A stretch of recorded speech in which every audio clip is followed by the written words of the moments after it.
Bien. a este lado del estudio porque tenemos Sí. una entrevista para hacer, que, Un invitado de lujo. de lujo, sorpresa, Un inédito invitado, para mí, sí. pero que tiene que ver en realidad con nuestra historia.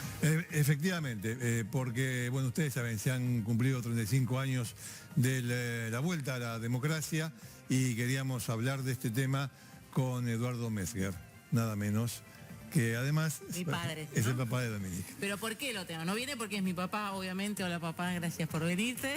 El invitado que más nos costó traer. Sí.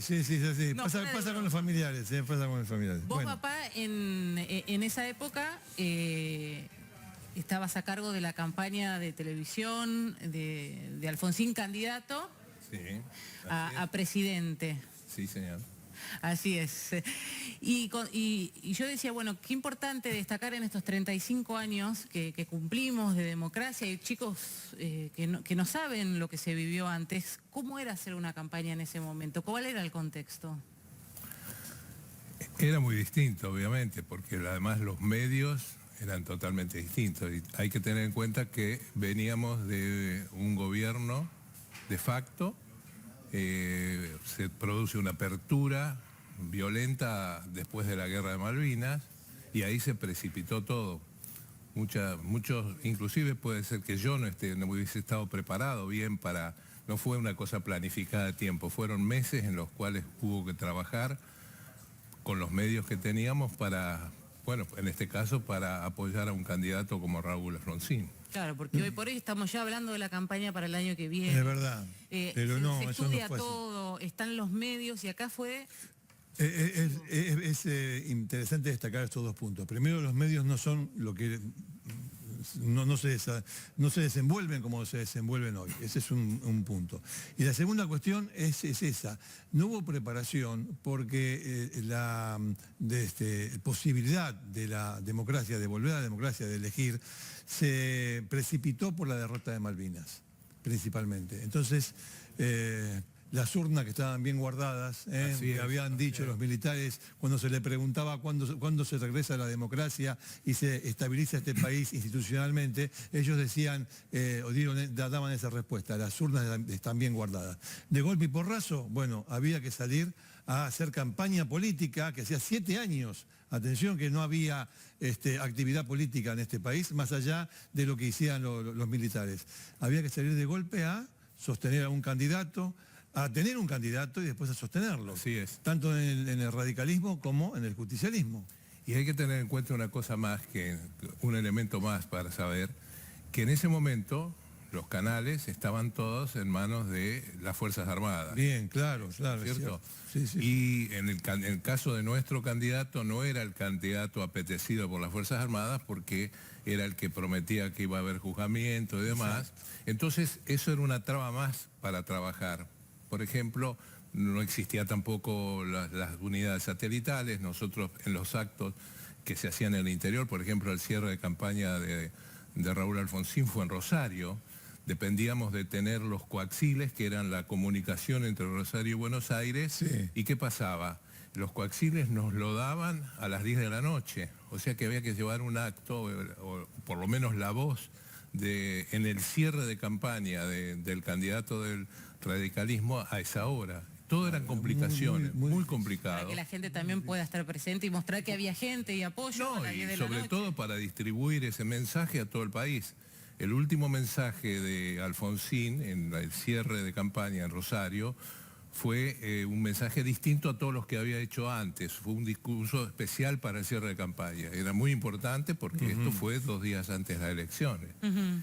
Y eso implicaba tener una pequeña organización para no fallar en los horarios, porque calculen ustedes, esa hora de la noche era muy tarde, y más en aquel momento para un acto de campaña.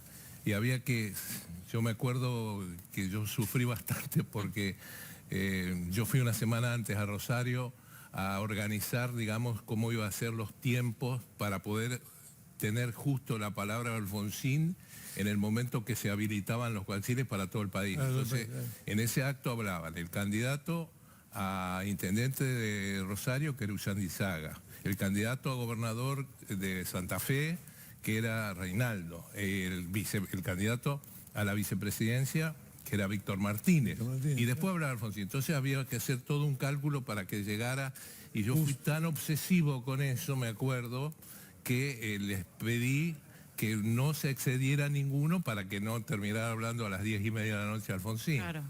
Pero ¿qué pasó? Todos fueron tan rigurosos que pasó lo al revés. Se tuvieron que estirar.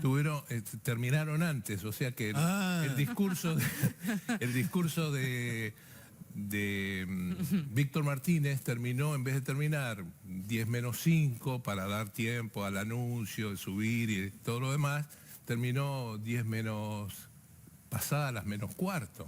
Yo estaba desesperado. ¿Y qué hacían? Claro, ¿y qué hicieron? Y yo pensé que iba a empezar a hablar antes. Yo había subido al palco para advertirle a Alfonsín, que no estaba visible, por supuesto, estaba ahí abajo en el palco, sentado, que estábamos mal. Me dice que no me preocupe, coordinamos los relojes, quédate tranquilo, me dice, yo voy a hablar a las 10. Entonces sube, claro, cuando termina Víctor de hablar, él sube a hablar y faltaban 12 minutos más o menos, suponte, para las 10 de la noche, que era una eternidad eso. ¿Y qué hizo? Y empezó a saludar a la gente. Un médico por allá. Un médico por acá. Y fue estirando la cosa, estirando. Y cuando se hizo las 10 de la noche, miró el reloj. Fíjate que estaba por... Esa era tremenda concentración que tenía Alfonsín. Miró su reloj. Él sabía que yo estaba con una cámara siempre, con la lucecita roja encendida, que sabía que la estaba tomando con eso. Me hizo una seña como diciendo, está bien, quédate tranquilo, y empezó a hablar. Papá, cuando ves las imágenes de lo que fue la 9 de julio, ¿qué te acordás de ese día? La 9 de julio para mí fue una cosa que impensada, yo nunca pensé, como tampoco pensé lo del acto de Ferro, que para mí fue el acto bisagra, que fue el 30 de septiembre, o sea, justo un mes antes de las elecciones. Sí. Ese día se produce un hecho, tremendo, porque la UTA declara un paro general de todo, no había colectivos, no había trenes, no había nada. Sí. Pensé que no iba a haber, claro, la organización, la movilización, iba al micro, pero no para llenar Ferro como se llenó. Sin embargo, la gente yo la veía a la tarde venir caminando por la avenida Avellaneda y se llenó Ferro. Este es el acto de Ferro, Este ¿no? Ferro, exactamente. Esto es Ferro. Para mí fue un acto impresionante este acto de Ferro. Quizás el que más porque yo seguramente en mi intimidad pensaba que no iba a haber toda esa gente. Porque ahí hay gente en el campo de juego y gente en las tribunas. Era realmente tremendo lo de Ferro. Claro. ¿Y él era una persona que preparaba su discurso o que tenía unos punteos y con eso él iba, porque realmente escucharlo hablar y cuando lo escuchás, ahora seguramente vamos a compartir algo, al día de hoy, seas del cuadro político que seas o no lo tengas, yo creo que te tiene que llegar lo que decía. Y es difícil, yo una oratoria similar no vi más, no escuché más. Sin duda. Pero yo creo, contestando lo que me preguntaste primero, él obviamente preparaba, él tenía un concepto general, pero lo iba armando al discurso. Nunca lo conversé con él especialmente a esto, pero después de tantas veces me daba cuenta, él lo iba armando. Lo que pasa es que él tenía un manejo del crescendo en el discurso que era tremendo. Él empezaba siempre los discursos muy, muy tranquilo y terminaba muy arriba, ¿no es cierto? Lo del preámbulo, que no sé si eso lo tienen, que es ahí lo dice en Ferro, el cierre, que creo que eso era una cosa que a la gente la golpeaba tremendamente. Lo vamos a recordar. Sí, a ver, sí. que lo tenemos, justo eso. Hoy, porque es como un rezo laico y una oración patriótica, que si alguien distraído al costado de camino cuando nos ve marchar, nos pregunta cómo juntos, hacia dónde marchan, por qué luchan, tenemos que contestarles con las palabras del preámbulo, que marchamos, que luchamos para constituir la Unión Nacional, afianzar la justicia, consolidar la paz interior, proveer a la defensa común, promover el bienestar general y asegurar los beneficios de la libertad para nosotros, para nuestra posteridad y para todos los hombres del mundo que deseen habitar el suelo argentino.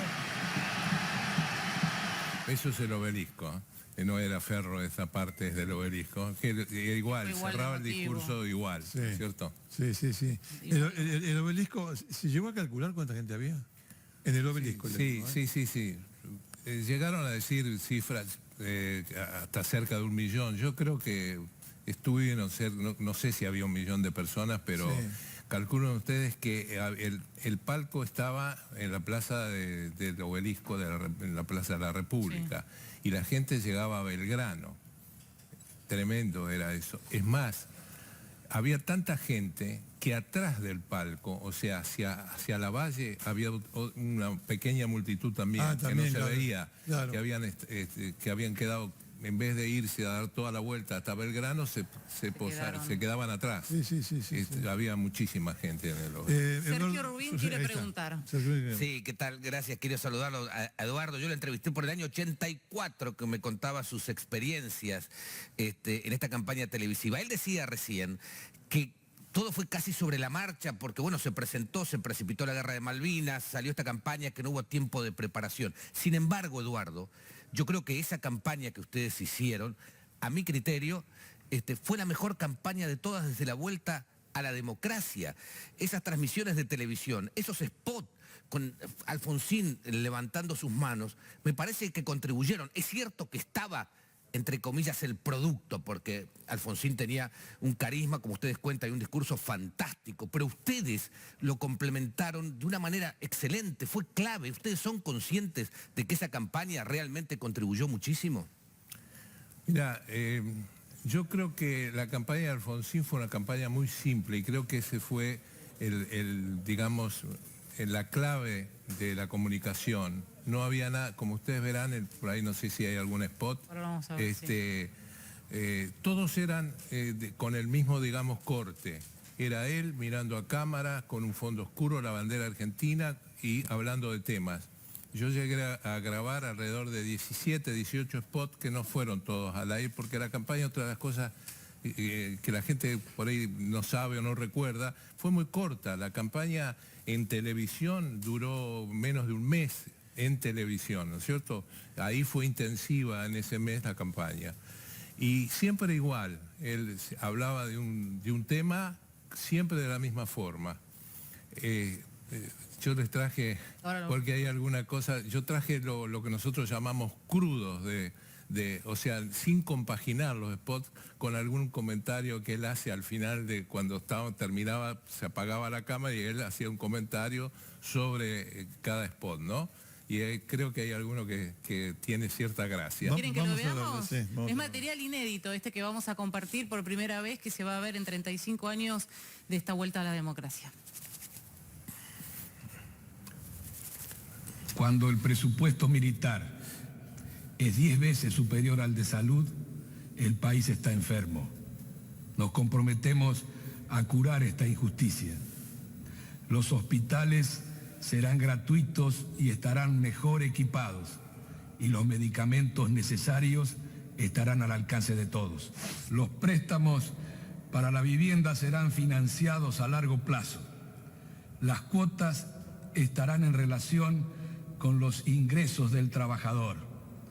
Terminaremos con la 1050, apoyaremos a las parejas jóvenes y protegeremos a los inquilinos menos pudientes a través del salario mínimo vital y móvil. Cambiaremos la vida de nuestros jubilados. Participarán en el manejo de las cajas sociales y del INUS. Sus saberes serán reactualizados automáticamente de acuerdo a los aumentos de los trabajadores en actividad y garantizarán una vida digna y decorosa. A la mujer, nuestra primera palabra. A la mujer argentina, que sufre las consecuencias de una sociedad anticuada y machista, que ni siquiera le confiere la posibilidad de compartir la patria potestad de sus hijos. Le decimos sencillamente que vamos a concretar en serio la igualdad que establece la ley y le niegan los hechos. Vamos a sancionar nuevamente la ley derogada en 1974. Durante nuestro gobierno volverá a ser delito cualquier discriminación por raza, nacionalidad o religión. ¡Qué joder! Terminaremos para siempre con la prepotencia y los miedos. El más humilde de los argentinos podrá estar seguro de sus derechos y de su libertad, y no tendrá que inclinarse jamás ante el mostrador de ningún burócrata para realizar cualquier trámite. Lo defenderemos su seguridad y terminará para siempre también la tortura. Queda trunco. Las acotaciones de Raúl. Qué joder. Cuando me costó un disgusto eso porque la gente de radio me había pedido los audios, apenas había ganado Alfonsín, y yo le dije a la gente mía que les dieran los audios, pero que no, de los audios ya te compaginados, ¿no? Estos crudos, No, y entonces ¿salió? salió al aire por todas las radios, qué joder de Raúl, pero bueno, en aquel momento parecía muy fuerte, ahora ya no. Y hay una cosa que les quiero decir de la campaña para que vean en qué situaciones hacíamos. Estos spots tenían diferentes duraciones. Y tenían diferentes duraciones en sí porque él podía hablar, explayarse más de un tema o de otro, o quería explayarse más, pero todo estaba muy condicionado a los recursos que se conseguían durante la campaña, con las cenas, con los aportes y demás. Entonces yo sabía el monto que teníamos y yo le pedía a él que por favor tal spot que estábamos grabando, por lo general los grabábamos los fines de semana, fuera un poco más corto, ahora había un poco más de recursos, un poco más largo, y él los hacía, era extraordinario. Yo le decía, vamos, 15 segundos, y él grababa 15 segundos, le decía 20 segundos. Mejor que un locutor profesional que uno por ahí le dice graba 20 y habla 22, 24. Era tremendo el poder de decidir el armado y el cierre. Y hay otra cosa que también el estudio que tenía ahí en la calle Colonia no estaba terminado. Yo no lo había sonorizado todavía. Y él venía a grabar por lo general, hacía actos en el interior y grabábamos los sábados. Por lo general grabábamos los sábados los spots. Porque los actos de sábado siempre eran en la zona de Buenos Aires, Gran Buenos Aires. Y él me pide que ese sábado que vamos a grabar 5 spots, creo una cosa así, hiciéramos un asado en el estudio, después grabaron. Bueno, hacemos el asado y vamos al estudio a grabar. Cuando empezamos a grabar, empezó a entrar una música y que no podíamos grabar porque venía una música de afuera. Yo estaba desesperado. Entonces salgo, doy la vuelta a manzana y encuentro, justo a los fondos del estudio, había una especie de club de la colectividad boliviana que organizaba bailes los días sábados a la tarde, una vez por mes, una cosa así. Yo digo, ¿qué hago? Entonces golpeo, pido hablar con el responsable, el presidente de este grupo, sale el hombre y le digo, mire, necesito pedirle un favor, necesito que pare el baile. No, dice, nosotros venimos una vez acá y es toda la colectividad. Le digo, ¿sabe lo que pasa? Le digo, estoy grabando con el doctor Alfonsín y no puedo grabar porque entra todo en el sonido en el estudio. Me dice, ¿está el doctor Alfonsín ahí? Ahí me di cuenta que lo admiraba. Le digo, sí, ¿lo quiere conocer? Sí, entonces me lo llevo, habla con Alfonsín, lo saluda a Alfonsín y paró el baile durante 3 horas para que nosotros pudiésemos grabar estos spots que ustedes ven ahí. Y qué actual, porque los Es lo que estaba 35 pensando. años temas que, bueno, qué visión para él y qué poco tampoco hemos hecho también en es este país. extraordinario Economía, escucharlo. créditos para la familia, el rol Sí, de la sí, mujer. el rol de la mujer, la patria discriminación, potestad. La patria potestad. Es muy interesante escucharlo, es espectacular, pero también deja un poco de sabor amargo por el contenido, ¿no?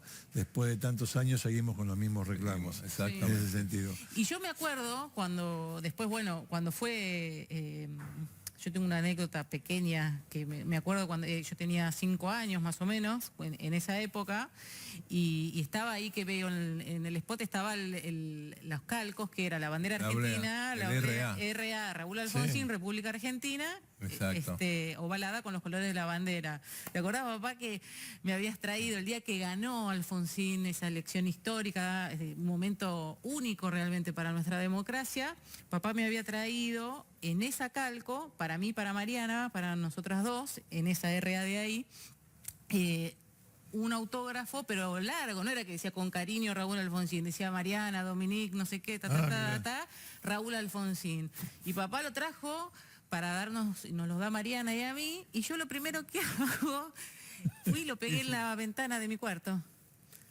El calco. Me querían matar. Tendrías que haber sacado el vídeo después cuando te fuiste, quedaba Sí, ya pegado. eso, Mariana me quería matar. Vos seguramente, Ricardo, se acuerda. Estos eran, en realidad sale de lo que se usaban los autos. Todos los países tenían una sigla. La Argentina era RA y era una plaqueta, una placa enlosada que decía RA y que vos le ponías en el auto si eras argentino, la F era de Francia, cada país tenía una identificación, pero no era obligatoria, cada uno ponía. Y de ahí salió el RA que coincidía de República Argentina con Raúl Alfonsín. Le quería hacer una consulta sobre la contra. ¿Cómo vio la campaña de los justicialistas? Teniendo en cuenta que en ese momento particular hay un hecho que quedó en la historia, negativo para el justicialismo, que fue la quema del cajón en la 9 de julio, un acto que se presentaba en un momento, por lo que yo recuerdo, era un tipo grande ya, como que había cierta, no digo violencia, pero una tirantez para nada deseable. ¿Cómo lo vio usted? Bueno, Desde ese punto de vista y desde el punto de vista primero comunicacional, ¿no? Claro, lo primero que veíamos nosotros es lo que les contaba al principio, que nosotros teníamos muchas trabas. Sí. El candidato, digamos, que quería el gobierno militar que ganara era Luder, porque Luder había prometido una amnistía, además Alfonsín le prometía juzgarlo, era medio obvio que iba a ser así. Entonces había muchas trabas. La campaña del justicialismo tenía, así como yo dije que esto era muy sencillo, Sí. había una unidad en todo el mensaje, ¿no es cierto? Y, ahí estaba, por supuesto, David Rato, que aportaba mucho en cuanto a todas las cosas fundamentalmente gráficas, las frases, el Aura Alfonsín y demás. Sí. Lo del saludo, que el saludo es una actitud de Raúl, pero Rato le pregunta en algún momento, bueno, hay algo que vos hacés o que... Entonces ahí descubre Rato ese famoso saludo que hacía Raúl en los actos y termina siendo, que estaba también por ahí el spot, que él explica a Raúl por qué hace ese saludo. Entonces había una unidad en todo. Yo lo que notaba en el justicialismo, que la campaña era muy dispersa porque había muchos vertientes de apoyo. No era una campaña de un partido, era la campaña de un partido, de un grupo de sindicatos. Claro, te entiendo. Había spot de todo tipo, no había Muchas unidad. manos en un plato. Exactamente. Con respecto a lo del obelisco, que yo creo que no fue determinante, por lo menos para la elección a presidente, puede ser que lo haya afectado a Herminio Iglesias en su elección de la provincia de Buenos Aires, pero fue un error técnico. Yo le explicaba recién a una productora de ustedes, yo en todos mis años de televisión nunca me sentaba en la botonera, en el switcher, a manejar las cámaras. Sin embargo, en todos los actos de Alfonsín lo hice y seguramente cometí muchísimos errores técnicos yo, porque mi temor era cometer un error profesional. Y ese fue un error profesional, porque el director de cámaras del justicialismo en el acto de la 9 de julio era un profesional de noticieros. Ajá. Y él vio el hecho periodístico. la quema del cajón era un hecho periodístico. Sí, pero no político. No político. No político, claro. Si él no lo hubiese enfocado, seguramente lo hubieran visto para mejor fue después que terminó el acto, Sí. ya había terminado, hubiera sido una cosa que la veían los que estaban ahí por ahí adelante. A mí me pasó Es interesante, muy en interesante. el mismo lugar, Sí. pasó algo, nosotros hicimos el acto el día martes, creo, y la misma estructura que se usó para nosotros, la usó el justicialismo para el cierre de campaña de ellos. Se cambió, por supuesto, la ornamentación, y a mí me pasó que cuando sube Alfonsín al acto, para hablar, que ya los locutores estaban anunciando, creo que era Fernando Bravo o Badía que estaban anunciando, que subía Alfonsín, la multitud, bueno, ovacionaba y demás, la subida, porque era muy alto el palco, se arma una especie de tumulto alrededor de Raúl, con golpes y demás. Supongo que debe haber sido un carterista que había aprovechado ese entonces, quiso arrebatar ahí, lo agarraron, pero era un caos, un pequeño caos. Y el camarógrafo que me estaba mostrando eso, a mí me pedía, también profesionalmente, mirá, mostrá.